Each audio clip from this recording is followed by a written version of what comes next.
One of the most empowering things that I learned from Alice is craft your own story. Walk your own path.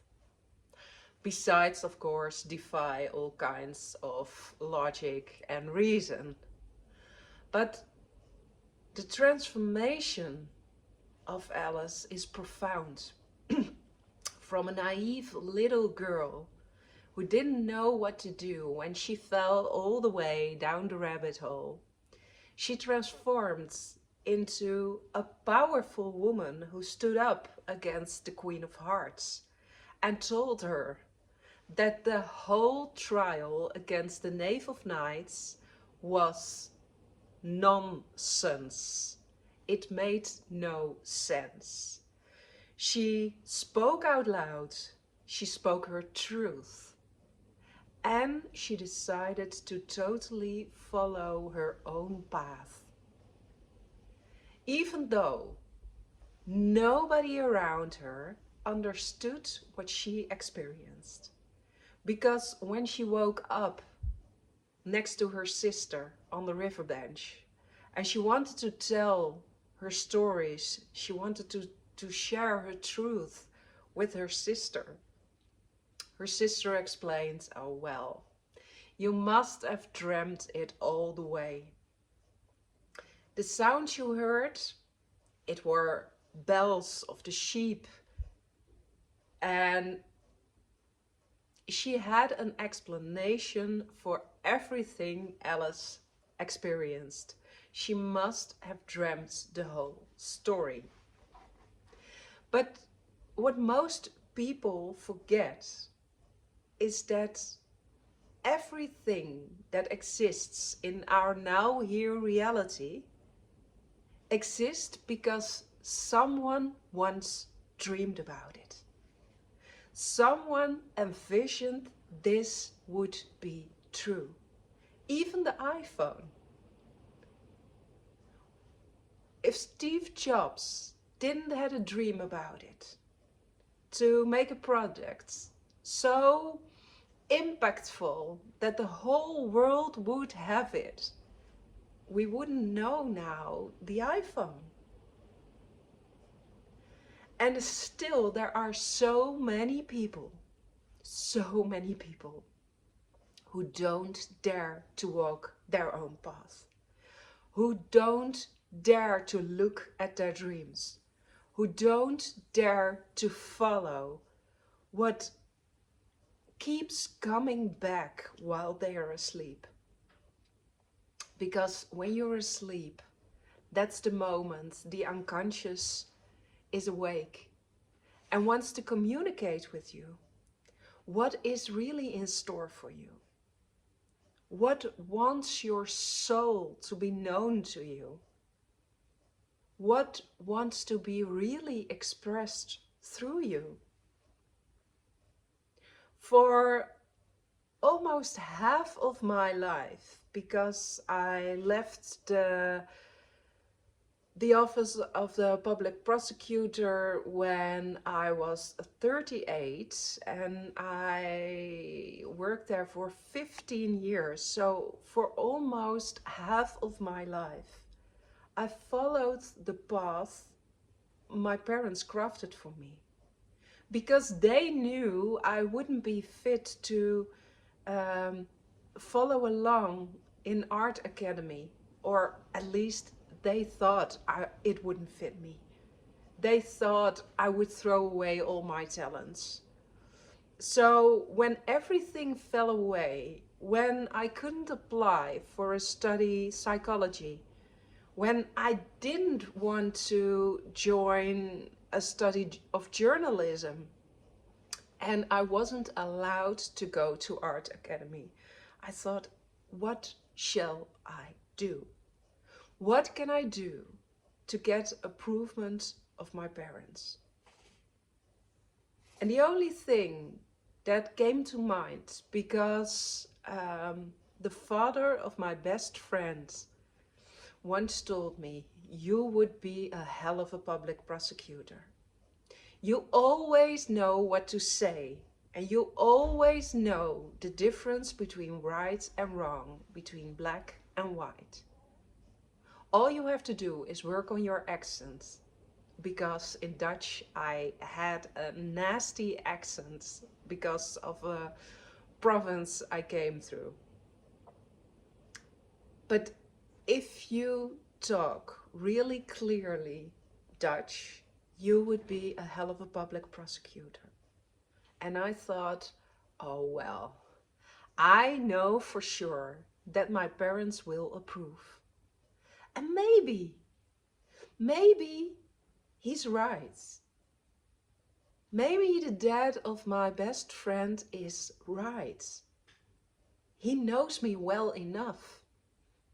He sees something in me that I hadn't seen until then.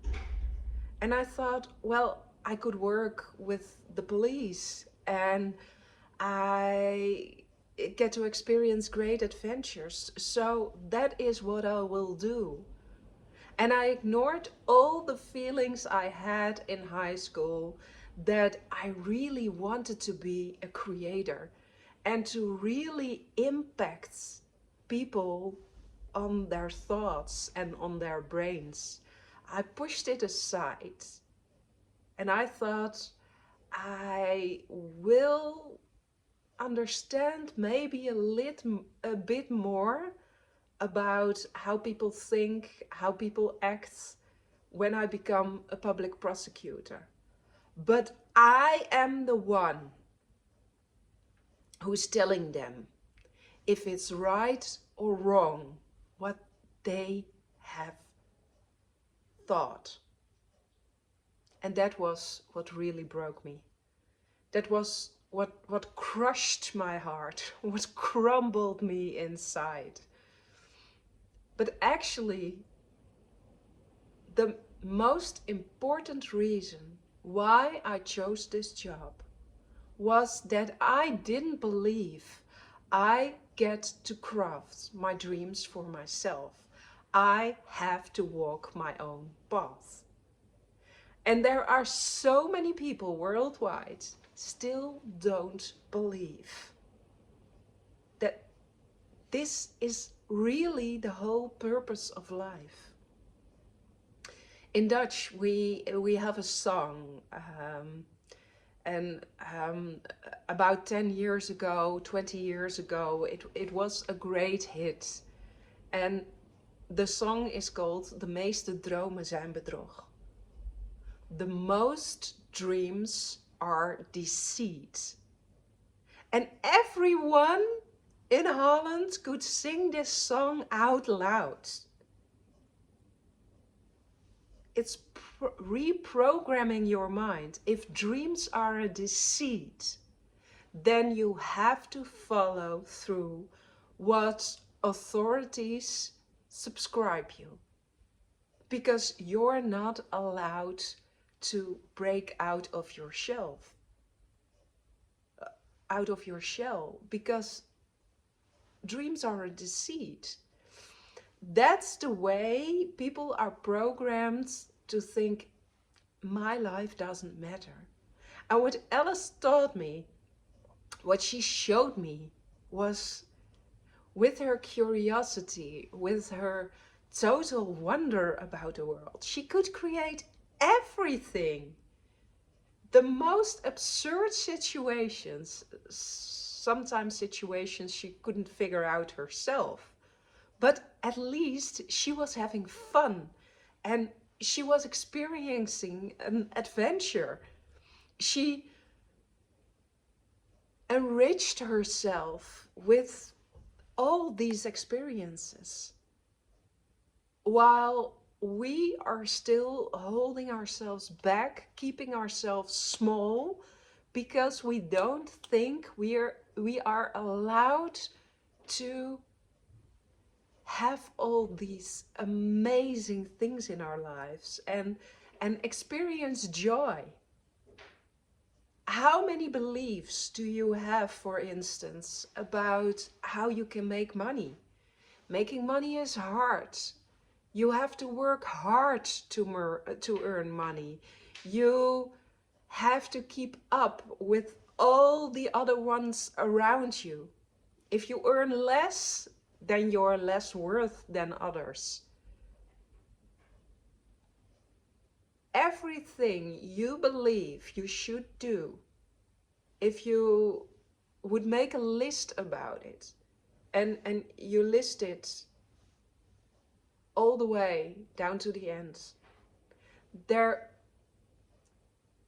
are mostly one of two of the beliefs that are positive, and the rest is programmed to make your life hard, to make it nearly impossible to enjoy your life.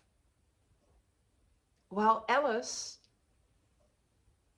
when she realizes that there is no way up,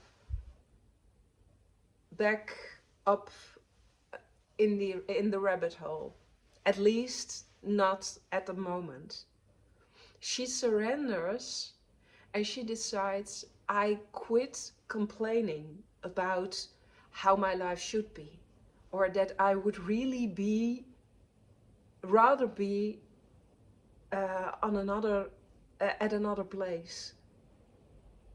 What I can do is enjoy as much as I can from the time that I'm down here now. And I get to create all the experiences I have here. And this, if you listen carefully, how many times during a day you really enjoy being here, down here, and how many times do you really craft your experience into something magical, into something beautiful? Or do you just go with the flow and watch the days go by? When it's 1 o'clock in the afternoon, do you already think, oh well, this was a day not really well spent. Maybe I should try tomorrow again. Maybe then I will give it another try. Or do you decide in each and every moment to make the most out of it, just like Alice did? I'm really curious, and I would love for you to react under this video how this resonates with you, because I'm about to tell you a lot more stories about Alice and about all the adventures and the deeper meaning of it. But some of the most important lessons are in here. You get to craft your own reality. You get to craft your own experience. Nobody else can do it for you. Do you dare to choose you? Do you dare to be you? Do you dare to enjoy every moment?